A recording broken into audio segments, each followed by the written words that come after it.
لٹ جانے والے تھانے رپورٹ دینے جائیں گے تو تھانے دار ان سے ایسی باتیں کرے گا جیسے انہوں نے اپنا گھر خود ہی لوٹ لیا ہے۔ بعض تھانے دار ان سے ایسی باتیں کرے گا جیسے انہوں نے اپنا گھر خود ہی لوٹ لیا ہے۔ بعض تھانے دار تو رپورٹ کرنے والوں کی بے عزتی کر کے تھانے سے نکال دیتے ہیں، تمہیں کوئی نہیں پوچھے گا۔ پاکستان میں ڈاکہ زنی اور رہزنی ایک جائز کاروبار ہے جس میں تھانے دار برابر کا حصہ دار ہوتا ہے۔ وہاں تمہیں سرکاری حیثیت بھی حاصل ہو سکتی ہے۔ تھانے دار تمہیں اس پارٹی میں شامل کروا سکتا ہے جو اقتدار میں آتی ہے، پھر جسے چاہو قتل کر دو اور جو پلاٹ یا مکان اچھا لگے اس پر قبضہ کر لو اور مکان کے مالک خود ہی بھاگ جائیں گے۔ نہ بھائی، عرشی نے حیرت زدگی کے لہجے میں کہا، پاکستان میں ایسے نہیں ہو سکتا۔ میں نے پہلے کچھ ایسی باتیں سنی تھی لیکن انہیں سچ نہیں مانتا تھا۔ تم پہلے پاکستانی ہو جو مجھے یہ بات سنا رہے ہو۔ ہم ہندوؤں کے سامنے پاکستان کا نام بڑے فخر سے لیا کرتے ہیں، حالانکہ پاکستان آدھا رہ گیا ہے۔ جرائم اور غنڈہ گردی یہاں بھی ہے لیکن حالت یہاں ابھی تک نہیں پہنچی جو تم پاکستان کی سنا رہے ہو۔ دعا کرو عرشی، اللہ باقی پاکستان کو سلامت رکھے۔ صغیر نے ہاتھ عرشی کی طرف بڑھا کر کہا، گٹا چڑی آ رہی ہے، مجھے نکل جانا چاہیے، یہ لو اپنا ریوالور اور اللہ حافظ۔ صغیر نے ریوالور اور بیلٹ عرشی کو دے دی، پھر اسے بغلگیر ہوا اور پھر اس کے تینوں ساتھیوں سے گلے لگ کر ملا اور اس طرف چل پڑا جس طرف عرشی نے اسے بتایا تھا کہ سنیاسیوں کا ڈیرا ہے۔ صغیر تھوڑی ہی دور گیا ہوگا کہ اس نے پیچھے مڑ کر دیکھا، اونچی نیچی زمین، چٹانوں اور گھنے پیڑوں نے عرشی اور اس کے ساتھیوں کو اس کی نظروں سے اوجھل کر دیا تھا۔ ذرا ہی آگے گیا تو یکلخت موسلا دار بارش شروع ہو گئی۔ یا اللہ! صغیر نے دونوں ہاتھ اور منہ آسمان کی طرف کر کے بلند آواز سے کہا، اب یقین ہوا ہے کہ تیری بے نیاز ذات نے میرے گناہ معاف کر دیے ہیں۔ تیرا شکر میرے اللہ، اب تیری ذات اقدس کو کبھی ناراض نہیں کروں گا۔ تیری اس بارش کو باران رحمت سمجھتا ہوں، مجھے راہ دکھا میرے مولا، مجھے اپنی حفاظت میں رکھ خداوند عالم۔ وہ ہاتھ اپنے منہ پر پھیر کر آگے چل پڑا۔ بارش تیز تر ہوتی چلی جا رہی تھی اور چند قدم آگے بارش کی چادر کے سوا کچھ نظر نہیں آتا تھا۔ پہاڑیوں اور ٹیکریوں کے درمیان ندیاں بہہ نکلی تھی، ان کی تیزی اور تندی بڑھتی جا رہی تھی۔ صغیر کو پہلے اس بارش کا اور اس پہاڑی زمین کا تجربہ ہو چکا تھا، اب اسے ایسا خطرہ نظر نہیں آ رہا تھا کہ وہ اس رات کی طرح سیلاب میں بہہ جائے گا۔ وہ بے خوف و خطر بڑھتا جا رہا تھا۔ جس رات وہ شملہ سے بھاگ کر اس علاقے میں داخل ہوا تھا اس کے دل پر بوجھ تھا جس میں خوف بھی تھا اور انجانے خطرے بھی، لیکن اب وہ اس طرح ہلکا پھلکا ہو کر چلا جا رہا تھا جیسے وہ اپنے تمام مسئلے اور اپنی تمام مشکلات رفع دفع کر چکا ہو اور اب ایک فاتح کی حیثیت سے اپنے گھر کو جا رہا ہو۔ اسے اچھی طرح احساس تھا کہ یہ قلبی سکون اس نیکی کا صلہ ہے جو اس نے ہندو لڑکی کے سلسلے میں کی ہے۔ وہ چاہتا تو اس لڑکی کے ساتھ وہی کھیل کھیل سکتا تھا جو عرشی اس کے ساتھ کھیلنا چاہتا تھا۔ اس نے سوچا کہ وعدے کے مطابق لڑکی کو اس کے ماں باپ تک تو نہ پہنچا سکا، لیکن پولیس آ گئی اور اب پولیس اسے اس کے گھر تک پہنچا دے گی۔ اسے یہ اطمینان بھی تھا کہ ایسی طوفانی بارش میں اسے کوئی دیکھ نہیں سکے گا اور پولیس کا خطرہ تو رفع ہو ہی گیا تھا۔ بہت دور آگے چلا گیا تو سیلاب نے اس کا راستہ روک لیا۔ اسے معلوم نہیں تھا کہ یہ کوئی باقاعدہ ندی ہے یا دو پہاڑوں کے درمیان خالی جگہ ہے جو ندی کی صورت اختیار کر گئی ہے۔ یہ ندی تھی یا نہیں، اس کی چوڑائی کوئی زیادہ نہیں تھی، لیکن سیلاب اتنا تیز و تند تھا کہ صغیر جان گیا کہ اس میں سے وہ گزر نہیں سکے گا۔ پہاڑی ندی نالے اس قدر تیز و تند ہوا کرتے ہیں کہ وزنی پتھر کو بھی اپنے ساتھ بہا لے جاتے ہیں۔ صغیر پہاڑی کے دامن کے ساتھ ساتھ چلتا گیا، وہاں پانی اس کے ٹخنوں سے کچھ اوپر تک گیا اور آہستہ آہستہ اوپر ہی اوپر ہوتا جا رہا تھا۔ آگے بڑھا تو اسے بڑ جیسا ایک بڑا ہی پرانا درخت نظر آیا جو پہاڑی کے دامن میں تھا۔ اس کا پھیلاؤ یعنی اس کے ٹہن ندی کے اوپر سے دوسری طرف تک چلے گئے تھے۔ صغیر سیلاب اتر جانے کا انتظار نہیں کر سکتا تھا۔ وہ درخت پر چڑھ گیا اور ایک ٹہن پر سرکتا ہوا آگے کو نکل گیا۔ ٹہن کے اگلے سرے پر پہنچا تو اس کے وزن سے ٹہن نیچے جھک گیا۔ صغیر اوپر سے کودا اور پانی میں جا پڑا، وہاں پانی اس کے گھٹنوں تک تھا۔ اس سے آگے جو علاقہ آیا پھیلاؤ میں تھا اور صغیر اس علاقے میں داخل ہو گیا۔ گھٹائیں آگے نکل گئیں اور بارش کا جوش و خروش ماند پڑ گیا۔ صغیر چلتا گیا اور اب وہ اپنی ٹانگوں کے زخم میں درد محسوس کرنے لگا۔ آدھے سے زیادہ دن گزر گیا تھا۔ جوان آدمی تھا، اسے بھوک محسوس ہونے لگی لیکن وہ برداشت کرتا رہا۔ اس نے گھڑی دیکھی، شام کے 5 بج رہے تھے۔ اس نے رک کر ہر طرف دیکھا تو محسوس کیا جیسے یہ علاقہ کچھ مانوسا ہے۔ آگے چلتا گیا تو اسے یقین ہونے لگا کہ یہی علاقہ ہے جس میں سنیاسی رہتے ہیں۔ آخر وہ منزل پر پہنچ گیا۔ سنیاسی اپنی وسیع و عریض گفت میں بیٹھے ہوئے تھے اور ان میں کچھ سوئے ہوئے تھے۔ صغیر کو دیکھ کر سب اٹھ بیٹھے۔ چھوڑ آئے لڑکی کو؟ ایک بوڑھے سنیاسی نے پوچھا اور کہا، ہم تمہارے متعلق پریشان تھے اور تمہاری واپسی کی امید کم ہی تھی۔ صغیر نے انہیں سارا واقعہ سنا ڈالا اور آخر میں کہا کہ خدا نیکی کا صلہ دیتا ہے، اگر لڑکی پر اس کی نیت خراب ہو جاتی تو اس وقت وہ حوالات میں ہوتا۔ تم ہمارے کیا لگتے ہو؟ بوڑھے سنیاسی نے کہا۔ تمہارا مذہب اور ہمارا مذہب، اور تم ہمارے لیے اجنبی اور مشکوک بھی تھے، لیکن ہم نے تمہیں ایسا انسان سمجھا جو مشکلات میں پھنس گیا تھا۔ ہم نے کسی لالچ میں تمہارے ساتھ نیکی نہیں کی۔ انسان کا فرض ہے کہ وہ مصیبت میں گرے ہوئے انسان کی مدد کرے۔ صغیر نے انہیں بتایا کہ اس کے زخم درد کی وجہ سے پریشان کر رہے ہیں۔ دو سنیاسیوں نے اس کی پٹیاں کھول کر نئی مرہم پٹی کر دی۔ اب مجھے ایک اور خطرہ نظر آ رہا ہے، صغیر نے کہا۔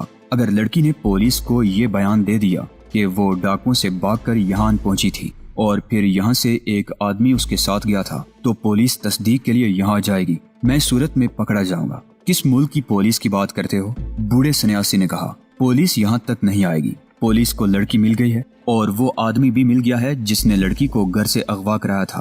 ہندوستان کی پولیس اب یہ زحمت گوارا نہیں کرے گی کہ تصدیق کرانے کے لیے یہاں تک آ جائے۔ آ گئی تو ہم کیا کریں گے؟ صغیر نے پوچھا۔ ہم تمہیں چھپائے رکھیں گے، سنیاسی نے کہا۔ پولیس کو یہ بیان دیں گے کہ ایک آدمی یہاں آیا تھا اور وہ زخمی تھا اور وہ لڑکی کو اپنے ساتھ لے گیا تھا، پھر واپس نہیں آیا۔ صغیر کو کچھ ایسا شک ہونے لگا جیسے یہ سنیاسی اس کے ساتھ اپنا ہی کوئی کھیل کھیلنے کی کوشش میں ہوں۔ وہ سادھو قسم کے لوگ تھے، آسمان سے اترے ہوئے فرشتے نہیں تھے۔ صغیر نے ان سادھوؤں اور سنیاسیوں کی کچھ کہانیاں سنی تھی۔ اس نے سوچا کہ دنیا میں بڑے ہی نیک انسان موجود ہیں، لیکن کسی کے ساتھ نیکی کرنے کی ایک حد ہوتی ہے۔ یہ سنیاسی تو صغیر کی ذات سے وابستہ ہر خطرہ قبول کرتے چلے جا رہے تھے، اور اس کے ساتھ ان کا رویہ ایسا تھا جیسے صغیر کو کوئی اوتار سمجھ رہے ہوں۔ ان سوچوں نے صغیر کو اس فیصلے پر پہنچایا کہ ان سے وہ اپنے زخم ٹھیک کروائے اور ایک روز انہیں بتائے بغیر وہاں سے نکل جائے۔ کراچی کے انٹروگیشن سینٹر میں جگموہن کو ISI کے کرنل نے 2 آدمیوں کے حوالے کر دیا اور کہا تھا کہ ان لالا جی مہاراج کا دماغ درست کرنا ہے، اسے ٹارچر کے ایسے عمل میں ڈالنا تھا جو پتھروں کو بھی زبان دے دیا کرتا تھا۔ جگموہن کے گھر میں 2 نوکر بھی تھے، انہیں بھی انٹروگیشن سینٹر میں لے گئے تھے اور تصدیق ہو گئی تھی کہ یہ بھی ہندو ہیں۔ جب جگموہن کو دونوں آدمی خاص کمرے میں لے گئے تھے، کرنل کے ساتھ آئے ایک میجر نے کرنل سے پوچھا کہ ان دونوں نوکروں کو ابھی تفتیش کے لیے بلا لیا جائے۔ کرنل نے کہا تھا کہ رات 12 بجے انہیں یہاں لایا جائے گا۔ ایکسکیوز می سر، میجر نے کرنل سے کہا۔ ایک اور کارروائی کرنی تھی جو ہمارے ذہن میں آئی ہی نہیں۔ جگموہن کے گھر میں ٹیلی فون ہے، ٹیلی فون ایکسچینج میں جا کر ہمیں اس نمبر پر ٹیپ لگوا دینی چاہیے تھی۔ گڈ آئیڈیا، کرنل نے کہا۔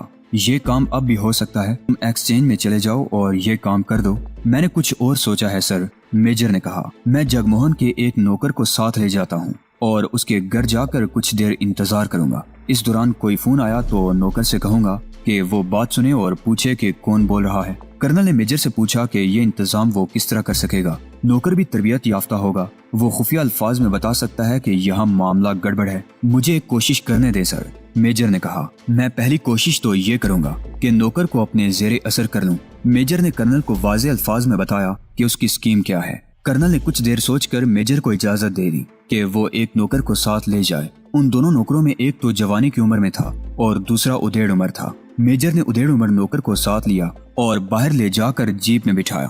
رائفلوں سے مسلح 2 فوجی بھی جیپ میں بیٹھ گئے اور جیپ نے انہیں مالیر جگموہن کے گھر پہنچا دیا۔ دروازے پر لگے ہوئے کفل کی سیل توڑ کر کفل کھولا اور میجر ادھیڑ عمر نوکر کو اس کمرے میں لے گیا جہاں ٹیلی فون رکھا تھا۔ میجر نے ریسیور اٹھا کر کان سے لگایا، ٹون آ رہی تھی۔ میجر نے ریسیور رکھ کر نوکر کو اسی کمرے میں اپنے سامنے بٹھا لیا۔ میں تمہیں یہاں ایک خاص مقصد کے لیے لایا ہوں، میجر نے نوکر سے کہا۔ اس میں کوئی شک نہیں رہا کہ تم بھی جگموہن کے رنگ کے آدمی ہو۔ جگموہن نے پورا بیان دے دیا ہے۔ یہ سوچو کہ مجھے اس کا اصل نام کس نے بتایا ہے۔ اپنا صحیح نام جگموہن نے خود بتایا ہے، اور تم جو 2 نوکر ہو اس نے تم دونوں کا پردہ رہنے ہی نہیں دیا۔ یہ بتاؤ کہ جگموہن نے غلط کہا ہے اس نے ٹھیک کہا ہے؟ نوکر نے جواب دیا۔ یہ بھی سوچو کہ ہم کراچی کس طرح اس گھر تک پہنچے ہیں، میجر نے کہا۔ ہم اسلام آباد سے آ رہے ہیں، ہم بڑی پکی مخبری اور رہنمائی سے یہاں آئے ہیں۔ تم اگر جھوٹ بولنا چاہتے ہو تو ہم تمہیں روکیں گے نہیں، لیکن جب ہم سچ اگلوانے پر آئیں گے تو تم ہمیں روک نہیں سکو گے۔ لیکن اب تمہارا جھوٹ تمہاری کوئی مدد نہیں کر سکے گا کیونکہ جگموہن نے سب پردے اٹھا دیے ہیں۔ لیکن صاحب، نوکر نے کہا، میں نے آپ کو بتا دیا ہے کہ میں اس گھر کا نوکر ہوں اور میں جانتا ہوں کہ جگموہن انڈیا کا جاسوس ہے۔ اس سے زیادہ مجھے کچھ معلوم نہیں۔ میرا یہاں کے کسی آدمی کے ساتھ کبھی رابطہ نہیں ہوا۔ میں تمہیں ایک خاص بات کہنا چاہتا ہوں، میجر نے دوستانہ لہجے میں کہا، لیکن میں تم سے یہ امید رکھوں گا کہ یہ بات کسی کو بتاؤ گے نہیں۔ مجھے تمہاری ذات کے ساتھ اور جگموہن کے ساتھ بھی ذاتی دلچسپی ہے۔ میری پیدائش تو پاکستان کی ہے، لیکن میرا آبائی وطن آگرہ ہے۔ میرا خاندان ادھر آ گیا تھا، لیکن کئی ایک قریبی رشتہ دار ابھی تک آگرہ میں ہیں اور بڑے فخر سے بھارتی یا ہندوستانی کہلاتے ہیں۔ معلوم نہیں کیا بات ہے کہ مجھے ہندوستان زیادہ اچھا لگتا ہے۔ ہو سکتا ہے کبھی وہاں جاؤں تو واپس ہی نہ آؤں۔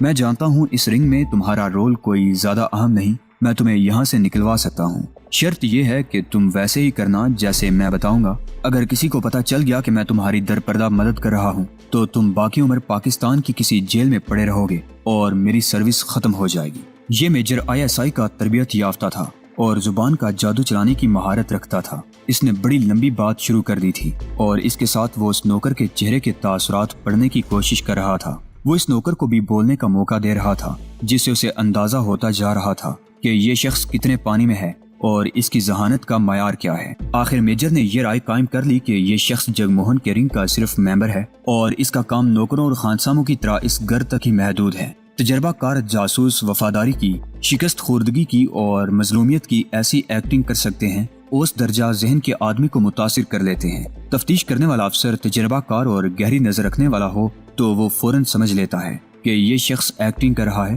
میجر کو ایسا شک نہ ہوا۔ میجر اس انتظار میں تھا کہ کسی کا فون آ جائے جو کسی بھی وقت آ سکتا تھا، اس لیے اس نے نوکر کو فون کے متعلق ایک بات بتانا ضروری سمجھا جو کہ جلدی بتا دینے والی تھی۔ ایک ضروری بات سن لو، میجر نے اسے کہا۔ اگر کسی کا فون آ جائے تو اسے بتانا کہ جگ موہن باہر نکل گیا ہے اور کوئی پیغام ہو تو وہ دے دے۔ بات پوری سننا اور پوچھنا کہ وہ کون ہے اور کہاں سے بول رہا ہے۔ میجر کو معلوم تھا کہ جاسوس ٹیلی فون پر راز کی کوئی بات نہیں کیا کرتے۔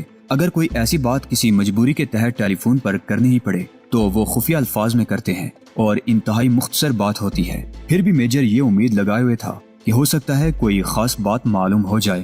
بظاہر یہ ممکن نہیں تھا۔